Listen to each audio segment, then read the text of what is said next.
Good morning, good morning, good morning. Welcome to another episode of Wheeling and Reeling.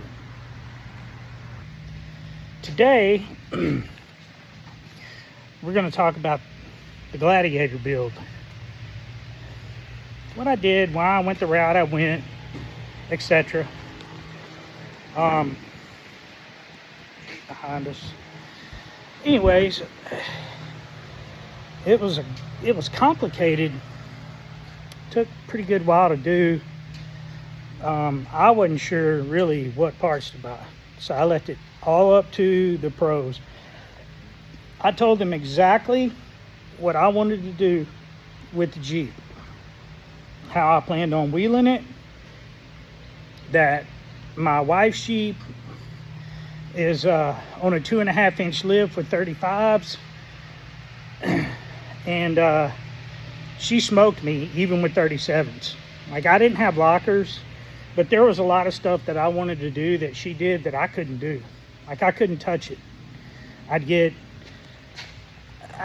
bind up in the fender wells, everything else. And I had a 3-inch lift, but it is what it is. No lockers. It just takes a little bit of weight off of 2 tires, and now you're 2-wheel drive. So I'm going to use it to wheel in. I'm going to use it to detail out of. It's going to go to car shows. It's going to do a lot of stuff. This show here is about off-roading, and every now and then it may have some fishing in it. I don't know. It depends. We'll just see. But for now, it's just going to be on off-roading, and we're going to go over everything underneath the Jeep. All right, let's start at the back. So that is the stock Dana 44 we're in. I've got a decent set of axles in it. I believe they're 300M. They were pretty expensive. I got another set that are 300M. That's not what's in there. I have an Adams drive shaft. I believe that's right. Yep. Massive U-joints. They had to reroute the exhaust, so I still got the stock muffler, but I don't have that little Jeep resonator. Have RPM steering and suspension components, and this is the 4.5-inch long arm kit, and the stock axle housing was trussed, welded. There was a lot done under here. I've got the complete, I believe, I don't know who built this belly pan. Let me see if I can see it down here. I don't know what insignia that is. I can't remember. They told me and I forgot, and shame on me. Sorry about that. So there's the other part of the link kit. It's all bolted in here.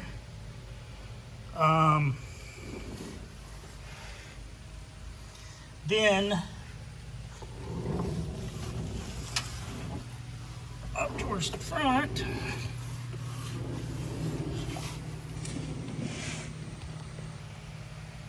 so RPM steering and suspension, PSC hydro assist. I've got the Dynatrac Pro Rock Series Dana 44. I went a 44. I just didn't really want to go tons. Like I said, my wife's Jeep is not that built, and it's not going to ever get that built right now. So, because it's still under warranty, and once you go up above a certain lift on a 4xe, you have to change that rear drive shaft out because it becomes too short and you wind up in a bad spot. So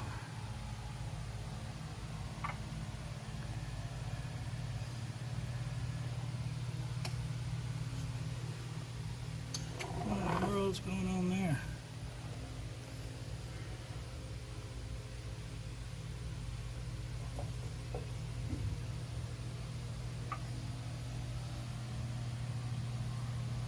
That's weird.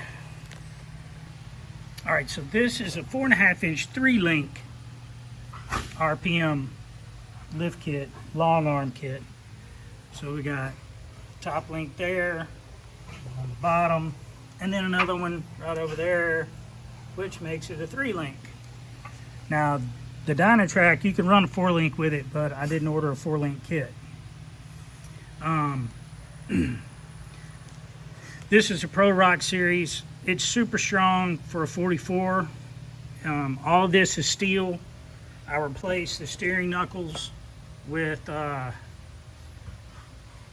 Reed Racing knuckles, and these are RCV 300M RCV shafts by RCV Performance.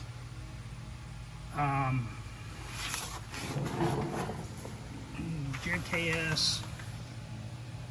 Sway bar quick disconnects, rock crawler springs, and this is PSC hydro assist. KMC grenade wheels with Mickey Thompson Baja Boss. What are they? 40 by 13.5 17s. And they are used. I bought them used at a significant discount price over new. They have 3 runs on them at Wolf Cave. So only thing there's literally no tread depth different than a new one. They just got a little roundness on the corners. So, and I saved about $200 a tire on them. So that was good. I was just going to keep it on 37s, but I got these cheaper than I get a set of new 37s because my old ones were 18-inch. And we got the Moto-Built rock sliders that are welded to the frame. ADS Racing shocks. I'm not 100% sure of the size of these, but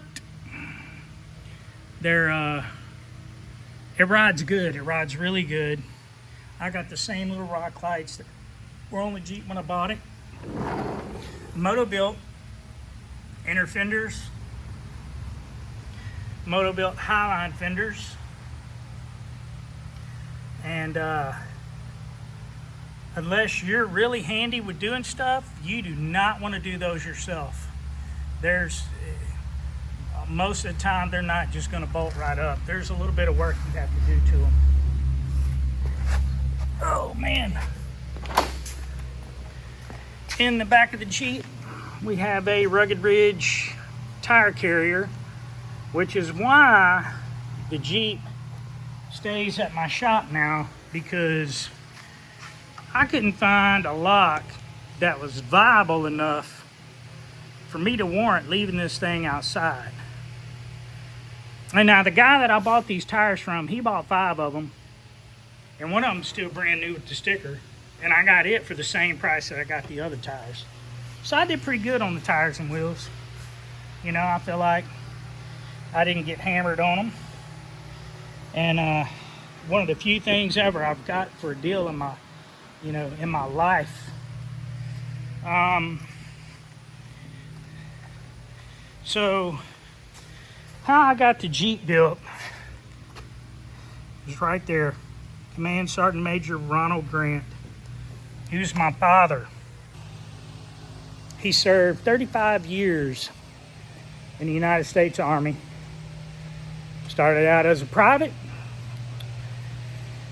promoted all the way up to a Command Sergeant Major that was his status when he retired. Now, Command Sergeant Major is one of those ranks where you if you're not in the position of command sergeant major when you retire, you're a sergeant major, which I don't believe there's, I think it's more of just a status than anything. Somebody can correct me if I'm wrong on that, but he was command sergeant major when he retired, and then he spent another 7 years at a youth challenge camp as their sergeant major. Again, you have to excuse my shop. I've been working, then I've had stuff to do at home, been trying to get the Jeep finished, and I didn't do any work, so I didn't video any of it. I didn't want to get in their way up there at OCD Performance and Off-Road, who built the Jeep. Now, Charlie and Michael probably wouldn't have minded, but I didn't want to be in their way. I didn't want them to feel like they were in any pressure whatsoever to get this Jeep done. I wanted them to take their time. I wanted them to be able to think about what they were doing without a deadline. And that way it's done right. And I'm not fighting stuff because it was hurried up whenever I go for the shakedown run this weekend. So I'll have another video coming up probably, I don't know, maybe I'll try to post one every Wednesday or something like that. But anyways, we're going out to Hidden Falls. So back to the Jeep. So it's ADS front and rear shocks, of course. I'm not going to mismatch them. And then we have these, which we're in a bind on these because that is a lot of meat on the threads there. So these are a little too short. They came with the kit, but they're a little too short. You know how things go sometimes. So what I'm going to do is just take these off, take that bracket off and that bracket off for the sway bar, and just take the sway bar off when I go wheeling. I don't want it to bind up. I don't want it to break anything, because this thing is going to articulate a whole lot more than these are going to allow. And so that's that.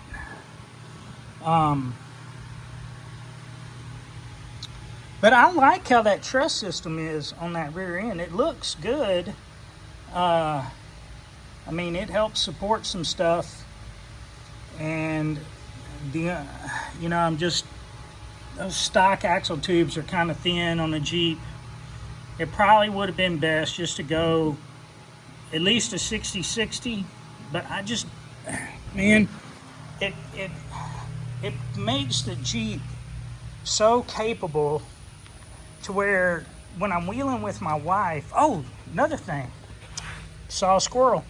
They got the Moto built bumpers. Man, that sucker's on there, dude. It is bolted in. It's a frame chop bumper, so they have to cut some off the front. And then I got the Moto built rear bumper, which they trim this off here, cut that down, and it's got armor all the way underneath it, all the way around. It's pretty cool. It knocks a good bit, 6 or 8 inches off the back, and it gives you a lot more ground clearance. Clearance. You're gonna have more ground clearance, Clarence. Let me see if I can find my tape measure. No, I got one because I was gonna build some stuff in here. Found out that it wouldn't do me any good to build any stuff because I don't have a breaker box that's badass enough to be able to hold the power. So I'm just kind of stuck with what I got. That's all right. I'm here for a year. I'll find a place that's more suitable. I mean, the landlord's cool and all, but I got all these plugs and I can't utilize them. I plug more than 2 or 3 things up and run them at the same time, and it kicks a breaker, and the breaker's next door, and I don't have access to it. So I'm tired of having to call and where in the world? I don't know where in the world my daggone tape measure is. But I know I got one somewhere. Is it in here? Oh, that's nails.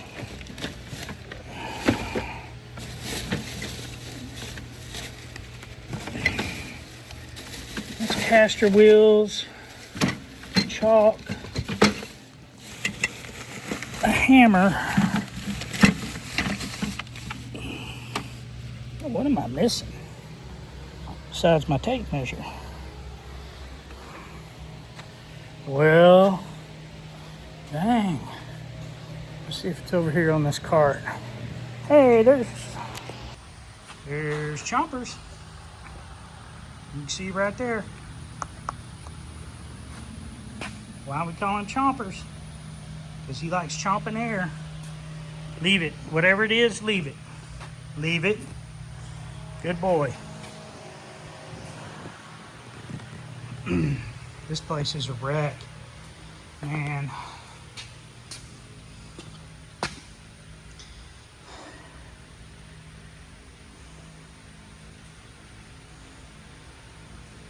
Man, that chaps my butt. I had a good tape.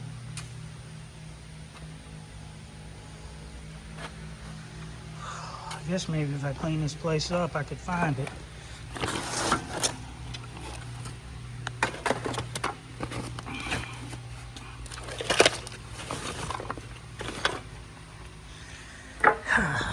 Did I put it down here? I built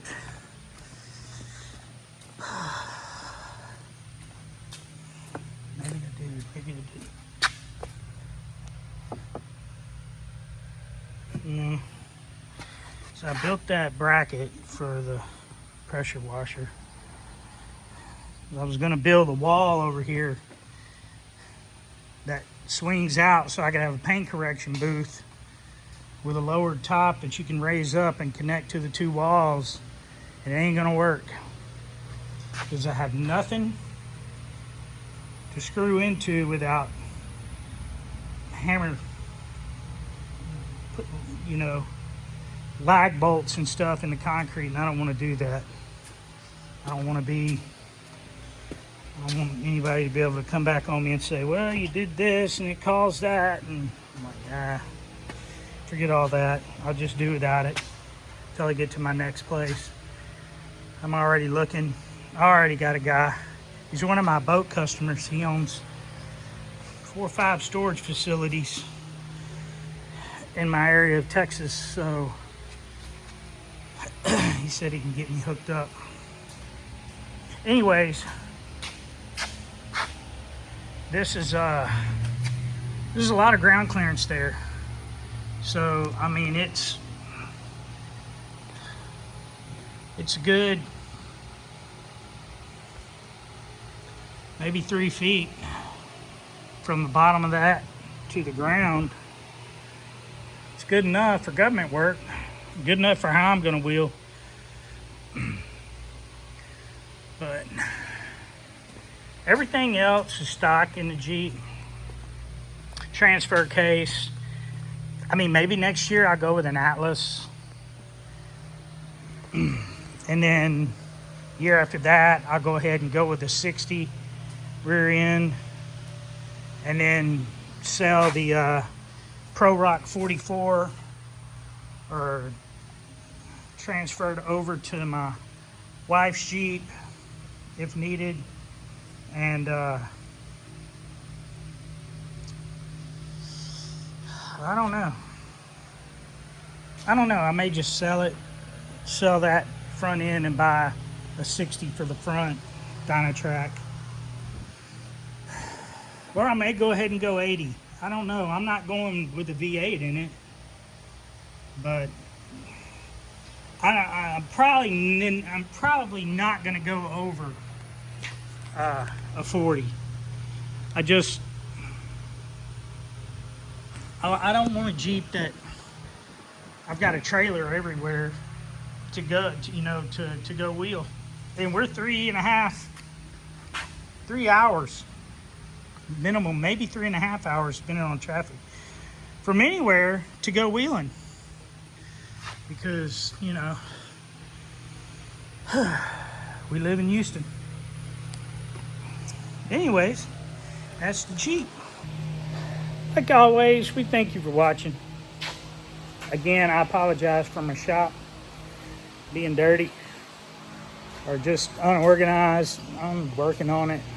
I got a little bit of time off because of the rain, but I had to get caught up because of rain.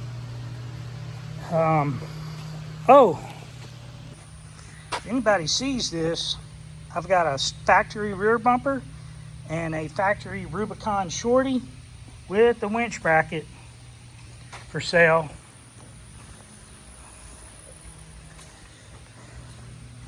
And I have low-line painted fenders for sale for a Jeep Gladiator JT Sport.